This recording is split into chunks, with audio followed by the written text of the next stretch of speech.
Boom. Here we go, fam. Let's see if this John's happening here.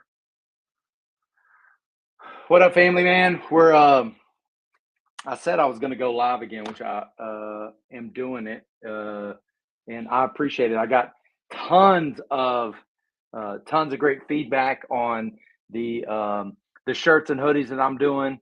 We got uh I did a keynote last night, worked in some start with thank you messaging, which was really cool.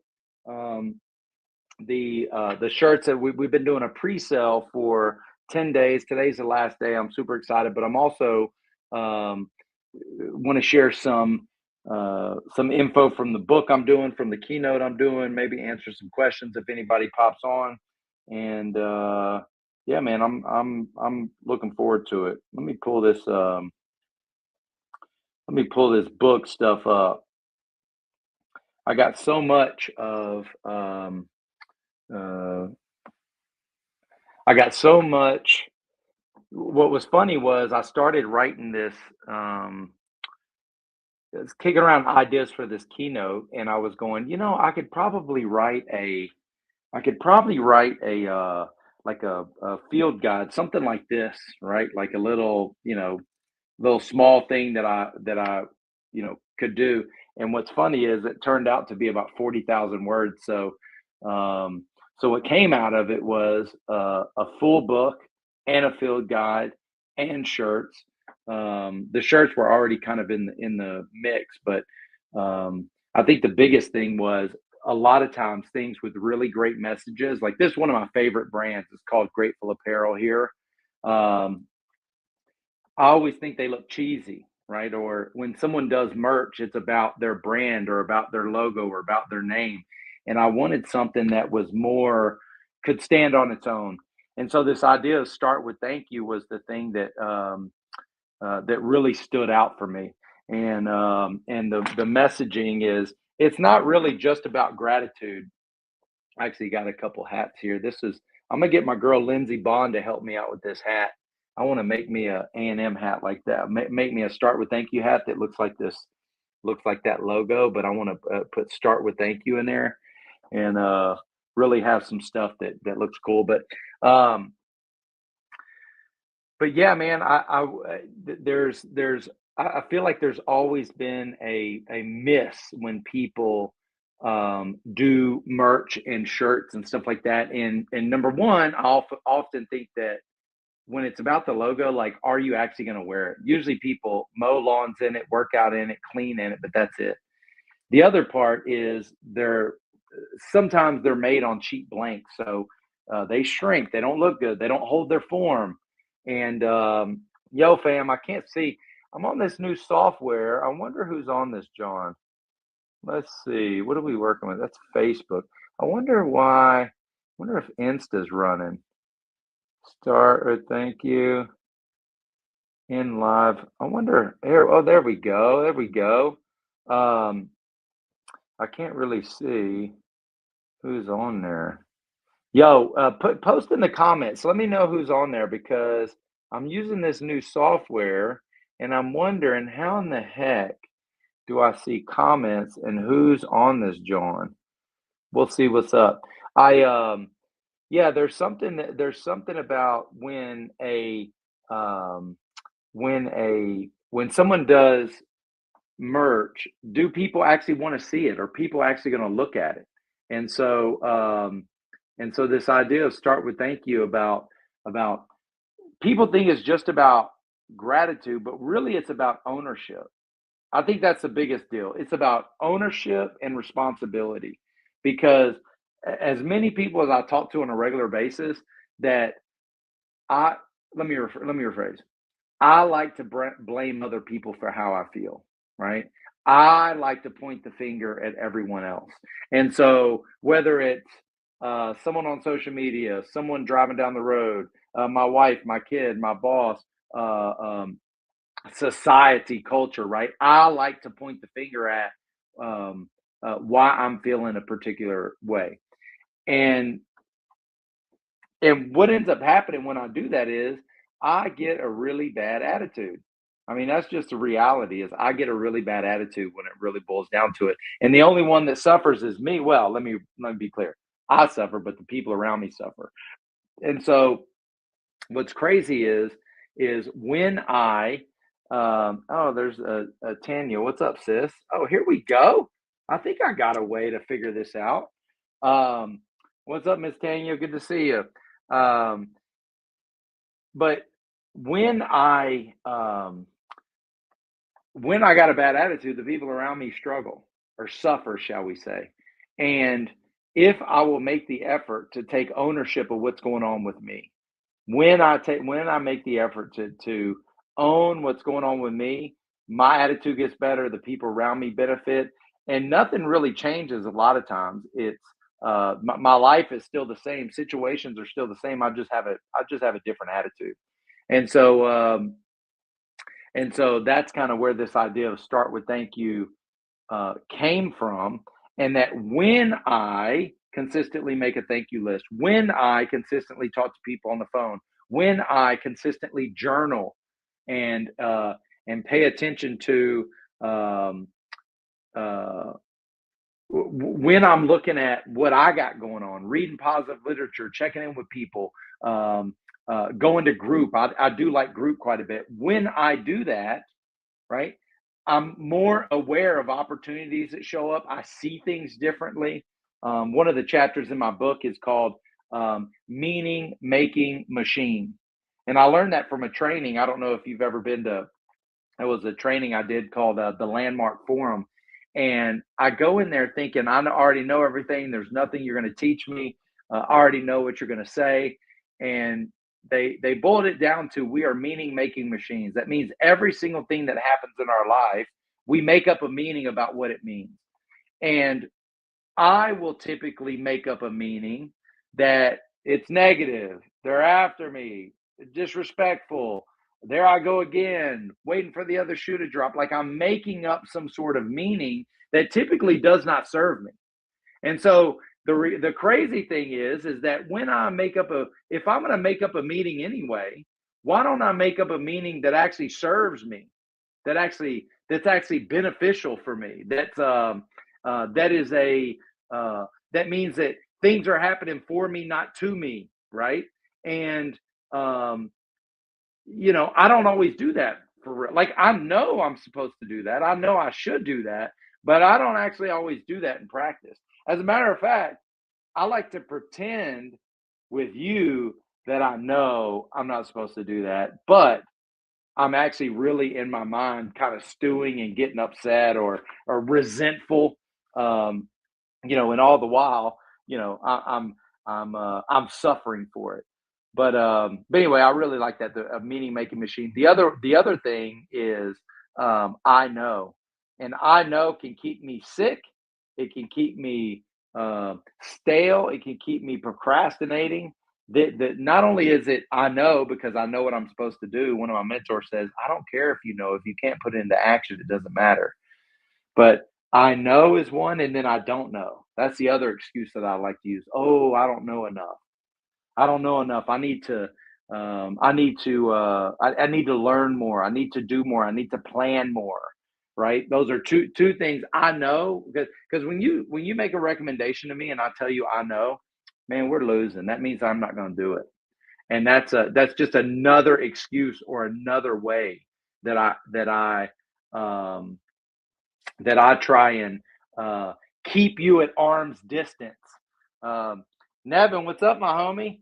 I can't really, you know what I think? I'm trying to like I'm doing this new program called StreamYard, and I don't know that it's really I can't really see my damn comments when things come through, which is crazy. I wonder if that. Let me see if this John. I'm gonna see if I can't figure something out here. Fade. I don't know if that's even working. Anyway, we're just fumbling through it, homies. Nevin, where did you go when you went on vacation? What happened? Where'd you go? You did something cool, I know. Let's see. Tanya said, "We all assign meaning to things. It's good to notice what meaning we're assigning to something. It's a real game changer when you know. It's a game changer when you know and when you can actually do something about it. That's the other thing because uh, knowledge in itself isn't a solution because I like to say things like, "Oh yeah, at least I'm aware," and really it just means that I'm not doing anything about it. That's the truth. Um, I can make up things is really what it is. It's like this idea that uh, because I know it or because I'm aware of it, that's just a way for me to go, hey, you don't need to tell me. You don't need to tell me. I already know. Let's see, Devin, Europe with the fam, France, England, Spain. Love that. That's a good little run, homie. Yeah, that's a good little run. My when I met my wife is from England and her parents were in they lived in France. So we would fly into England and then go over into France and then we did a couple spots in Spain, but they now live in Columbus, so they're here with us. Where did you where did you like the most, Nevin? Where was the best spot? What's up, Miss Mandy? How's it going, sis? Thank you for your support. My girl Mandy got her a shirt. I appreciate it. That's awesome. I appreciate the support, homie. Um the yeah, Nevin, where did you like where'd you like the best? Let's see if he's still on here. I don't even know. Um I enjoyed Spain the most when I went over there. Love you. Thank you. Mandy, where do you live? Where are you at these days? I'm in Ohio. I was talking to you know what's funny is I'm going to show y'all my the very first time I did a start thank you shirt. I used this bad boy right here. I was messing around on Canva and I was messing around on Canva and it said, "Do you want to make a shirt out of this?" And I said, "Sure." And I made a hoodie and then on the back I put what did I put here? Perfection not required. Right? I was thinking of like all these different phrases that I like to say. Perfection not required. Thank you for the struggle. Progress not perfection. I stole that one. That one's from recovery. Um, and yeah, it was cool. I couldn't. Oh dang, it's in New Mexico. Come on now. My cousins and aunt used to live in Roswell, New Mexico. We used to go over there a lot. I don't know if it's the same in Los Alamos, but they didn't have any grass in their yard. It was a little dusty where they were at in Roswell. Is that the same for you, Ms. Mandy? Y'all got grass over there in Los Alamos? Um, but yeah, that was the very first T-shirt. And here's what's crazy. This is I got this blanket. So a lot of people know that I got clean in a 12-step program, right? And in this 12-step program, they would always have these different these different shirts, and we made these different shirts, right? And this was actually the very first time I had any influence over making a shirt. And one of my complaints was like this, you got a big old NA symbol, this, you got a big old cartoon thing, which I love this, you know, this meaning here. But I always thought it was like I don't know, a little too cartoony. But this, Never Alone, Miracles Happen, that was the meeting that I used to go to all the time. And Never Alone, I wanted it to be a bit more incognito. I didn't want it to be so obvious of what it was. So, like, that was always my complaint with like spiritual shirts, either Christian, spirituality, 12 step stuff. You know, it was always like, I don't know, too cartoony for me. So, hey, that's funny. Mandy said she has grass patches for her in New Mexico. But yeah, a lot of times those shirts, man, they were always they were just too cheesy sometimes. I didn't want it to be too on the head. I didn't want you to like, you know, I wanted you to kind of go, huh, that's an interesting shirt. What's the meaning, or at least start a bit of a conversation. Um, or have people ask about it. So that's kind of, dude, that's crazy. I helped make that shirt, this shirt right here. This is actually a bad. This is one of my other favorite shirts. This is actually a cool NA shirt right here. Somos Milagros. That's a miracles. That was one of my favorite groups out of San Antonio. But this right here, I guarantee you, this was early 2000s that we made that shirt. Somewhere like 2004, 2005, 2006, something like that. That was the very first time. What's funny is um, the colors that I use when I speak are black, white, and yellow, and that was actually the colors we used back then. Oh, Miss Briefer done jumped on the call. What's up, sister? Um, yeah, the other thing which y'all don't, I've mentioned it a couple times, but I'm writing a book. I sent it off to the editor for the first time, and what we're talking about is, um, this message about start with thank you. The most obvious is gratitude, right? But gratitude, like that's nothing new. It's all good. We love gratitude, but what we're really talking about is taking responsibility for how I operate through the world, taking responsibility for how I think and feel, taking responsibility for what I have control over. And so when I take responsibility for what I got going on with me, I spoke at a big first responders conference last night, and I said, one of my mentors helped me realize that every problem I've ever had, every struggle I've ever had, every dysfunctional relationship I've ever had, every time I've got angry and frustrated or taken advantage of, every single time I was there, right? I was a part of it. I was I was involved in it. I was a volunteer, and often for me, what I like to do is I like to play the victim card. For me, I like to get people to go, oh, poor Preston, or I feel sorry for me, and I like to loop people into that and say, poor Preston. But the reality is that when I realize that I'm part of the problem, or that I've been part of every single struggle, challenge, and situation I've ever been in, number one, there's an element of responsibility there. But number two, the miracle is, and the beautiful thing is, realizing that I'm actually part of the solution. That means that I get to decide what happens. I get to decide what I do next. I get to decide that I'm not going to sit around and wait for someone to come save me. See, Cecil, what's up, homie?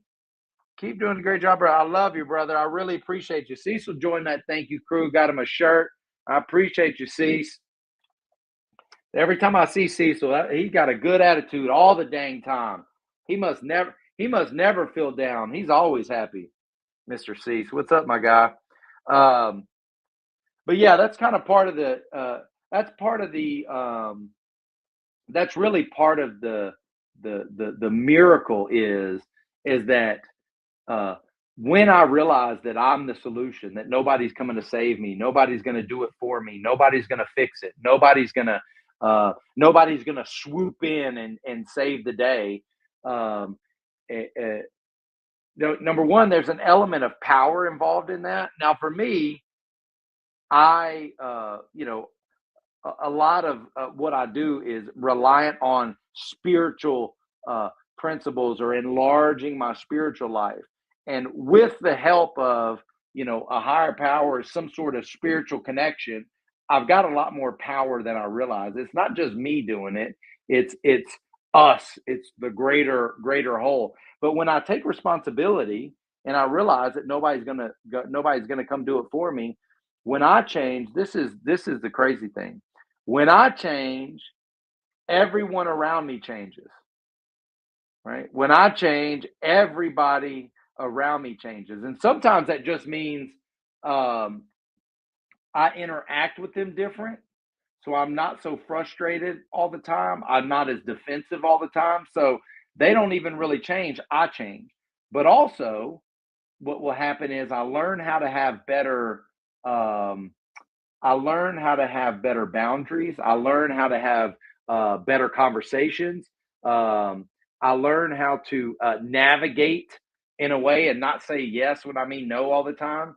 And so the relationships change, and then sometimes they start to go through a process of self discovery as well. And sometimes the relationship just fades away. Sometimes we just slowly quit hanging out with each other. Sometimes the relationship or the proximity that I have with other people kind of takes care of itself. Um, but it doesn't happen when I'm always pointing the finger at you. When I'm pointing the finger at you, when I'm blaming you, when I'm saying it's my kid's fault, my wife's fault, my boss's fault, the economy's fault, politics' fault, that other college that whooped us, in football. When I'm blaming everybody else, right? Nobody's gonna do anything. Now it makes me feel good that it's your fault, but it doesn't change anything.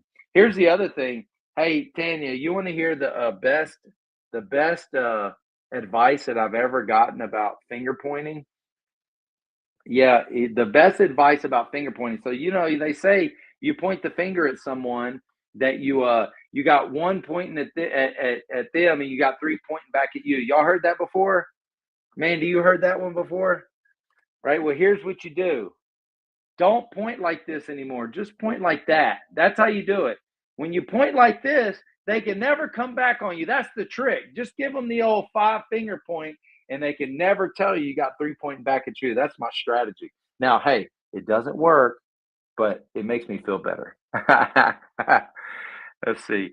You say today from about 30 years ago at Casa, like, oh my God, you stood up to the boss and told her I was going to. Really? That's crazy. Let me read this. Let's see. You stood up to the boss and told her she is going to the hospital, correct, the night before. Wow. Mandy, I would love to say that I remember that. Was that in Brian? The Brian Casole? That's crazy. 30 years ago. That's what's up. That's what's up, man. Man, that made me feel good. That Mandy, that made me feel good about myself a little bit. Saving the day. Hey, who doesn't want to hear that they saved the day? I like that. Tanya, do you like that? That's your new strategy right now. You just quit pointing the finger quit pointing the finger like that. You just use your whole hand and they can never come back on you. Isn't that a good strategy? We call that manipulation. That's a good one, isn't it? Let's see. Boom. Is Briefer still on here? I wonder if Brienne's still on here.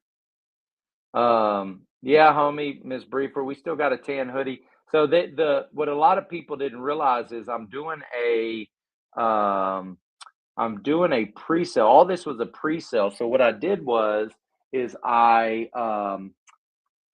sold the pre-sale is you sell them up front before they're made. That way, because if I would have made them first, number one, I'd be guessing on all the sizes, but number two, I'd have to put out thousands of dollars to get them made. So what I did with a pre-sale is try to see how many I could sell up front, and then that way we tally them up at the end. We'll tally them up on Monday or Tuesday, and then I'll send them out to get made, and then I'll be able to get some extra. So I got a little bit of extra inventory, and so it helps me have something to either to take with me when I speak or something to give away to people when I go do a keynote or just have some on hand. And two, since I never done this before, I was really just guessing like, would people like it? Would I be able to sell any? What's kind of cool, which everybody on here helped me out with that, was um, I didn't know if anybody would buy them, but my goal was 20 to 40. My goal was to sell 20 to 40 shirts. And I don't see the tally because I don't have access to the website. My buddy does. But I think I might be around 125 pieces, which I mean, shocked. If I'm honest, I'm absolutely shocked um, that many we were able to move that many units, and that also means that I'm going to be able to buy a certain amount of extra, so I actually have them on hand. So I've got something to sell, and then I think what I'm going to do is maybe just be able to have a certain amount on hand. So either when I speak or I talk to someone, that they could just go to the website and buy it as opposed to waiting until it gets made. But everybody on here really helped me out with that. I really appreciate it. Mandy, you're so sweet. Thank you so much for those that that nice reminder, those nice words. I appreciate you, homie. Um, yeah, man. Here's a couple things. So I got this book that I'm writing. It's called Start with Thank You. And the book, I just sent it off for edit, and I'm gonna do a mini book, which is like something like this, like a little kind of mini field guide, right? About this size that I use. It's just kind of a breakdown, but that's getting edited right now. But the book is about how do we take um, for me, they're lessons that I learned over the years in 12-step recovery, retreats, couples counseling, couples work, men's work, and I'm taking all these lessons, and a lot of them come from 12-step recovery, but how do we apply those principles? How can someone that maybe isn't in recovery, it doesn't have never had that experience with drug and alcohol addiction or mental health challenges, but they've got life challenges or they have relationship challenges, but how can they apply principles that we talk about either in 12-step recovery, in religious organizations, and professional development stuff? How can we apply that to life? And a couple of them we talked about it earlier. What do we say? Meaning making machines. I make up meaning. I talked about that one. Um, the other one is you can't think yourself into a right way of acting. You can't think yourself into a right way of acting. See, that's a big mistake people make is they and I'll do this as well is, oh, when I get ready, or when I'm motivated, or when I feel like it, or when I have enough information, right? They Then I'll do it, right? Then I'll take advantage. Then I'll start working out. And the reality is I'm just not gonna do it, right? Versus if I act myself into a right way of thinking, right? If I act myself, if I do it regardless of what I'm thinking, if I start to move first, if I go first, if I start going to the gym even though I don't want to, eventually my thinking catches up with me. And so that applies to counseling and coaching. That applies to writing the 90 days of a gratitude list. That applies to going to meetings. That applies to eating well or eating differently. Um, but you can't think yourself into a right way of acting. You've got to act yourself into a right way of thinking. The other one is, you ever heard that before? Let's see, you can't think yours. That's what I'm talking. See, Tanya is my hype girl over here. I like that. Tanya's on it, man. You can't think yourself into a right way of acting. You have to act yourself. That's what I tell a lot of people. If you're ever going to do anything like anything new, like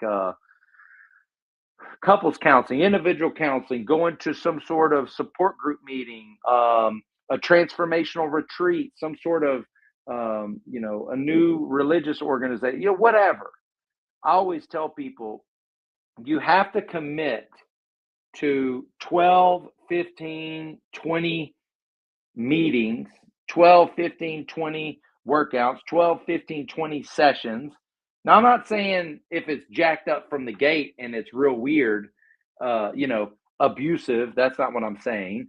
But anytime you start something new, it's always weird in the beginning. You don't know the cadence. You don't know what they're talking about. You don't, the people in here, it's real easy to judge the people, right? Of who's, how people act, what they, are they bringing a value? Is this worth my time, right?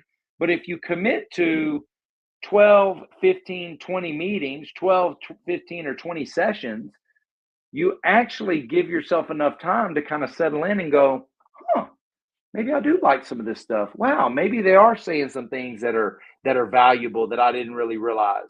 And but if you go, once or twice, it's real easy just to go, oh, that sucked. Oh, they're weird. Oh, I'm out. That kind of a deal. Um, And so in 12 step stuff, at least with like AA and NA and drug and alcohol addiction, they talk about 90 meetings in 90 days. They ain't playing around. But when you do 90 meetings in 90 days, um, there's a certain level of desperation involved, and a lot of times people have a little bit more motivation. I think functionality, right? Being functional in life, being able to keep a job, being able to be in a relationship, and you're just kind of moderately dysfunctional. I think being moderately functional keeps a lot of people sick and miserable because you can tolerate a high level of dysfunction in that. A lot of people, never get bad enough. Um, they're never bad enough. Sometimes it takes a certain level of desperation for someone to go, you know what, I can't stand this anymore. And a lot of times that happens somewhere in like the 40s, 50s, somewhere in that range, which is where midlife happens, midlife crisis happens. Um, that also brings me to why it's important to do all these sessions or meetings or whatever. Is when I go into something new, I'm typically looking for differences, and differences for me keep me separate. And if I'm different than you, I don't have to listen to you. If I'm different than you, I don't have to take your advice. If I'm different than you, what worked for you won't work for me. And so those are little things that I separate myself from, so I don't have to listen. And so in a lot of the meetings that I used to go to, um, look at old Madonna, look at old Brienne going from Facebook to Instagram. I like that, girl. I got that tan hoodie for you. Um, but when I look for similarities instead of differences, what I find is that I got a lot more in common with people than I realize. Now, what I find is that maybe I could. There's something that I can learn. Maybe we are different in some, many different ways, but maybe there's something that I can actually learn from you. And another mentor of mine told me it's not just the difference that is the issue, right? Differences separate, similarities bring together. It's my judgment of the difference, right? That if you're different than me, skin color, religious belief, gender, sexual preference and orientation, excuse me, um, the thing, neighborhood you come from, your financial status, what you do for work, right? Those are differences, and it's my judgment of the difference, right? That I judge that means something about you, right? So if I'm going to try something new, meetings, meditation, prayer, journaling, group work, breath work, yoga, you name it, something that's going to improve your mental and emotional wellness. If I'm going to do something different, it's important that I go in looking for similarities, not differences. And then I go in trying not to negatively judge the difference. It's the negatively judge. Um, the other part of that, which can also be, I would say, detrimental, is that if I only hang around people that are like me, if I only hang around people that I agree with, if I only hang around people where we have a mutual hatred for someone else, right? I was listening to Brene Brown recently, and she said one of the fastest ways that people feel connected is in group, is in hatred towards someone or something or some group. She called it something Freuden, Rosten Freuden. I can't think of the word, but it was almost um, like the public shaming, like something we could connect real quick, that like I don't know you and you don't know me, but we know we hate him, we know we hate her, we know we hate them, right? And it's this cheap, fast connection that happens, but it's also over hatred, right? It's also over judgment. It's also over, watching someone crash and burn, which is like the cancel culture thing that has happened to people. Um, but anyway, similarities, not differences. Also, being mindful of what's my judgment of the difference. Is as I'm doing something new. They say if it doesn't apply, let it fly. Like what they're talking about, if it doesn't apply to you, just let it go right over your head, right off your back, right? And figure out what's the similarities, what do we have in common to see if I can get some help. And then the other thing is uh what did he say? If it doesn't apply, let it fly. I can't think of the other phrase that we use a lot. I'll think about it in a minute. The next thing we're talking about, knowing isn't enough. I think I talked a little bit about that before, but knowing isn't enough. It doesn't matter if you know how to lose weight. If you're not implementing it, it ain't gonna matter. It doesn't matter if you know what you need to do in your relationship. If you ain't doing it, it ain't gonna matter. If it doesn't matter if you know what you need to do as a parent. If you keep losing your crap, putting your hands on your kids, it doesn't matter. It doesn't matter if you know what you need to do for your business or know what you need to do for work or know what you need to do for school. If you are not doing it, fam, it does not matter. So as I like to say, at least I'm aware today. I'm changing my life, but at least I'm aware. No, fool, that don't count, homie. Um, there you go. My hype girl's down there. If it doesn't apply, let it fly. That's what I'm talking about. Um, But yeah, knowledge in itself is not a solution. That means that it doesn't matter if you're aware. If you can't do it, don't tell me you know, right? If you ain't doing it, it ain't working. Um, Here's a big one. There is something, this is my judgment now. Let's be clear. Let's place the judgment where it goes. I have a judgment of people that make plans and then they cancel the day of. They make plans, they cancel the day of, or they make plans and they look for reasons why it's not going to work out. Like I do a lot of men's groups, men's retreats, transformational type stuff, and we'll book something 2 months out, right? And I always tell guys, and I'll tell you this here: when you put a stake in the ground and you say, I'm going to do something 2 months out, 6 weeks out, it sounds good. And you might be willing to do it. You really do have to put a stake in the ground and do not move that damn stake. You have got to plant that flag, put that stake in the ground, and do not take it out for nothing, because the closer it gets, right? The closer it gets, all these different excuses are going to come up. Oh, I need to help so and so. Oh, there's an emergency. Oh, they need my help at work. Oh, my family needs my help, right? And these are good excuses. They are very pretty. These are pretty excuses. And you can reach out to people and you can tell them, and they're going to go, "Oh, you're right. Oh my God, you're right, Tanya. That's right. Yeah, you should quit. Oh yeah, you really should reschedule. Yeah, it sounds good." The truth is, it's made up. So I've got this idea, right? I've got this judgment of canceling the day of. Luckily, in my family, this is a big deal. If it goes on the calendar, it's happening, right? If it goes on our calendar, we go. Now, that doesn't mean we always want to. That doesn't mean I'm always excited, but we go. And here's what's awesome is rarely, family, and I mean rarely, do I ever regret showing up. Rarely do I ever regret showing up, right? Whether it's we have a relationship, I build some relationship with someone, I have a conversation with someone, I see something cool, even if at the end it's just that I feel better that I didn't freaking give in to some excuse for not showing up, right? So there's a chapter in my book. I said, make excuses. I don't mind excuses, family. Here's a good one for you, Tanya. I don't mind excuses. Just make an excuse on why you need to show up.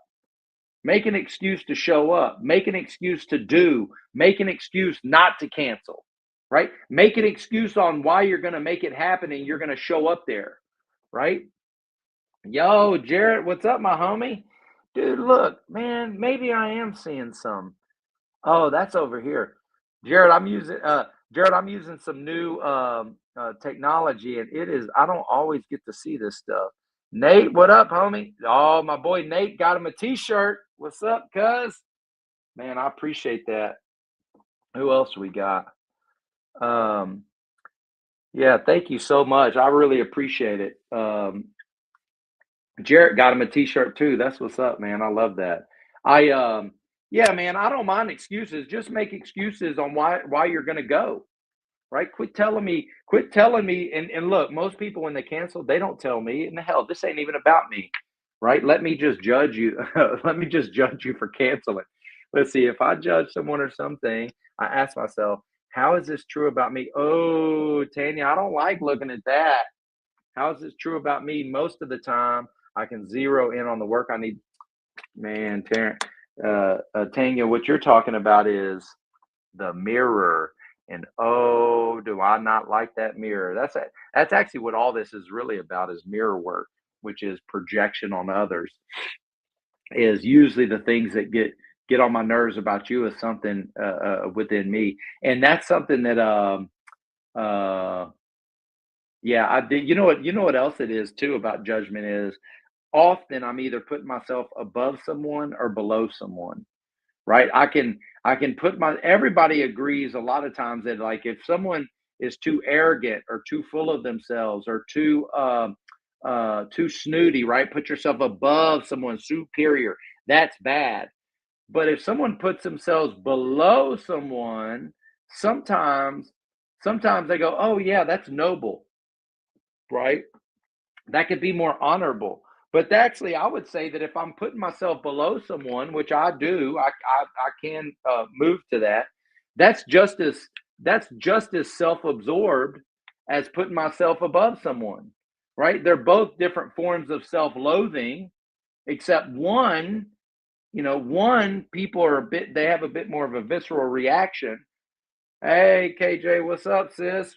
Uh, they have a bit more of a reaction versus if I put myself below someone, it's like not as bad. It's somehow humble, somehow noble. But the truth is that it's both made up anyway, self-absorbed and made up for me, right?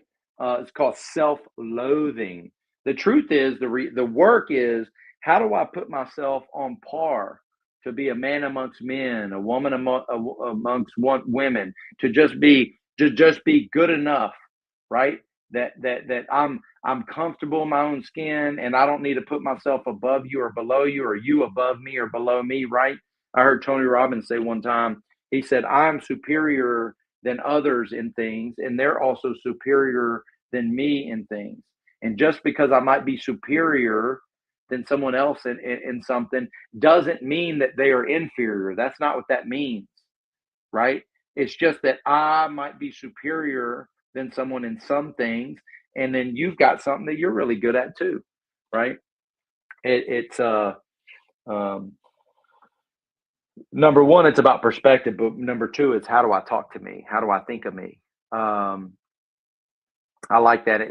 Tanya, one of the things is I just want to be a man amongst men, right? Comfortable in my own skin, exactly the way God has intended for me to be. He made me perfect, right? I don't need to be you or them or they or have a different bank account, right? I'm just right sized. And when I do that, I can actually connect with you, right? I can actually have a non-judgmental relationship, and also not be taken advantage of, not take advantage of other people.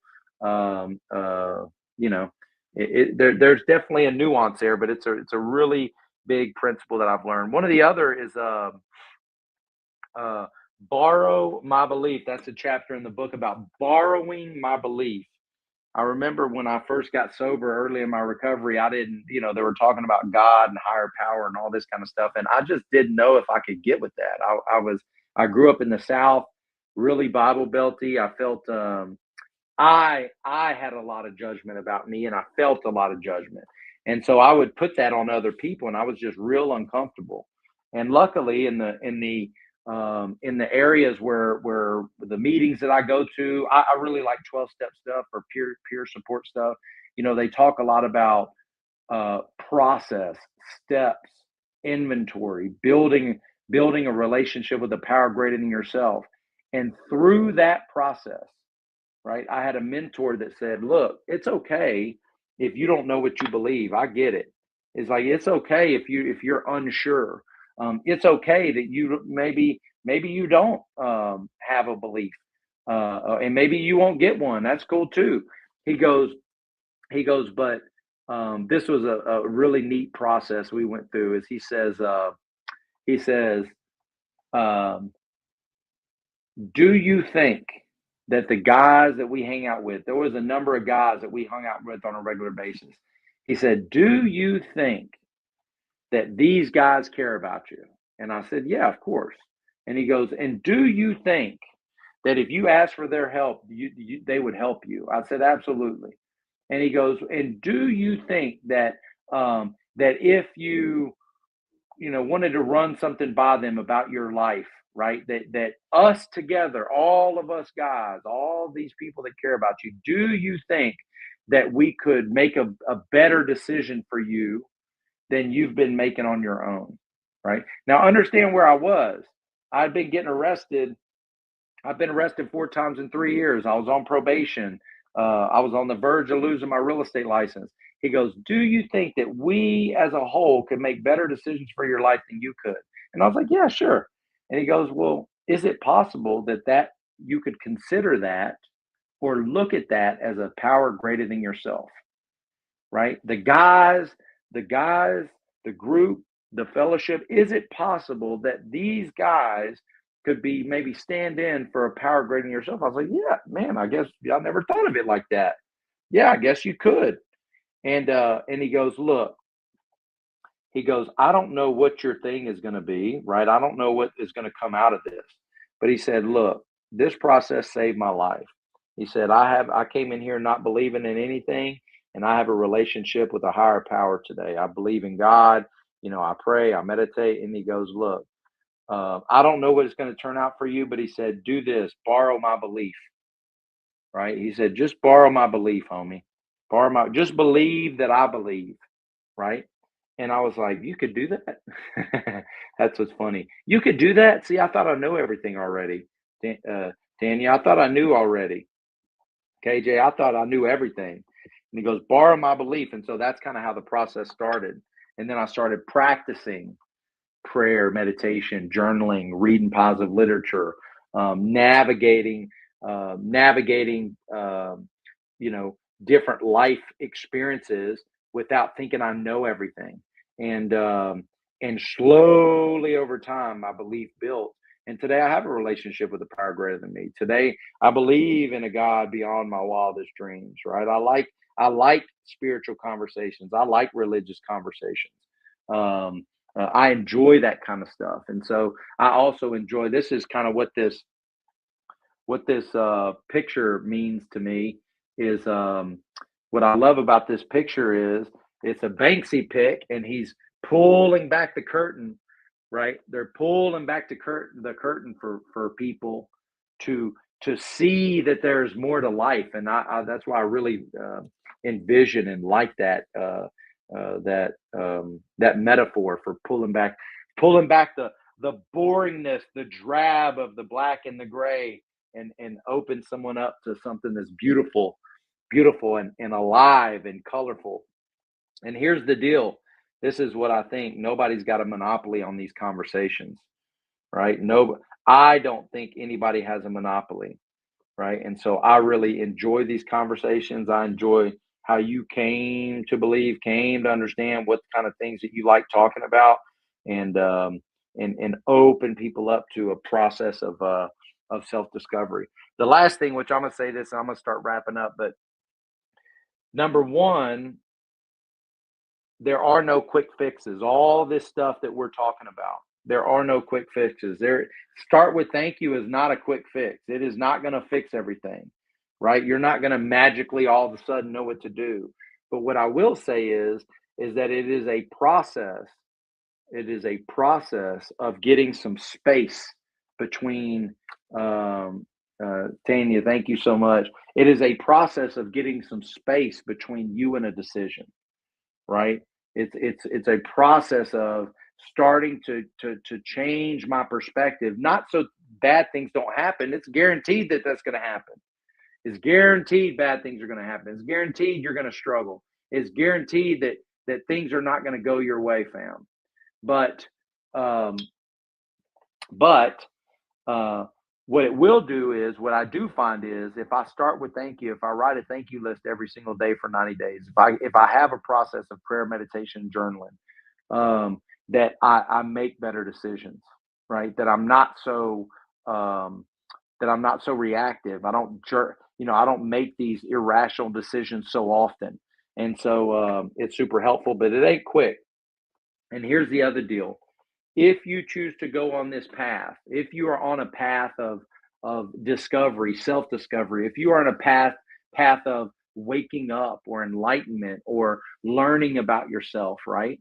I believe it is my responsibility to give it away and to help others, right? And in 12 step recovery, we talking about you keep what you have by giving it away.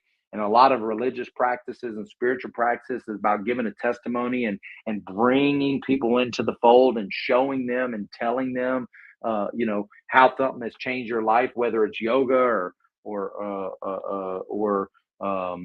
some other spiritual path and spiritual walk. But I believe that if you go on this process, right, if you're doing this work, that you have an obligation, you and I'll say I have an obligation to give it away, to help others, as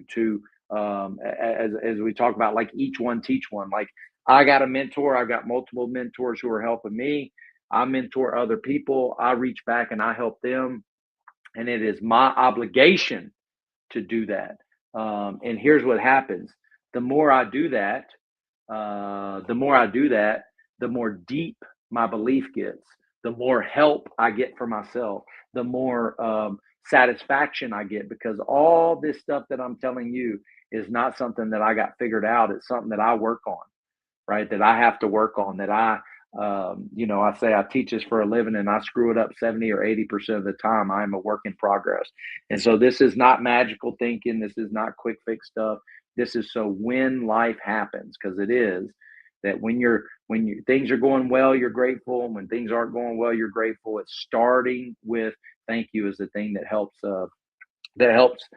me as I go through my day. And that's what I want these shirts and hoodies to be about, is when you wear that shirt, when you wear that hoodie and it says thank you on the front, right? That you look in that mirror, you pull that shirt out and you wear it around your house. It's a reminder to go, man, start with thank you. Be grateful. Make that phone call. Tell that person that you care about them. Do that thing, right? It's a reminder of, I am the solution that I've been looking for. I am the savior that I've been looking for. And when I lean into God, to spirit, to doing, to be a man and woman of character, that things go better for me, and even if it's only my attitude. So anyway, I love y'all. For all of y'all that have bought shirts and hoodies, I love you. I appreciate you. We're doing the pre-sale. The website is open. Um, the website is open between. Let me see if I can copy and paste that. The website is going to be open through tonight, um, and um, and just be sure to double check the sizing, because the sizing. Wonder if I can copy and paste this information, because the sizing, the shirts are all a little bit different. They one of them, the staple shirt, fits more like a traditional shirt. The heavy shirt fits more baggy and kind of boxy. So it's a bit more streetwear style. But I love you. If y'all end up getting something, I'm so grateful. Thank you so much, and thank you for all the support that you've given me. And the book will be out soon too. I'll let y'all know. Thank you, thank you, thank you. Love you. Holler.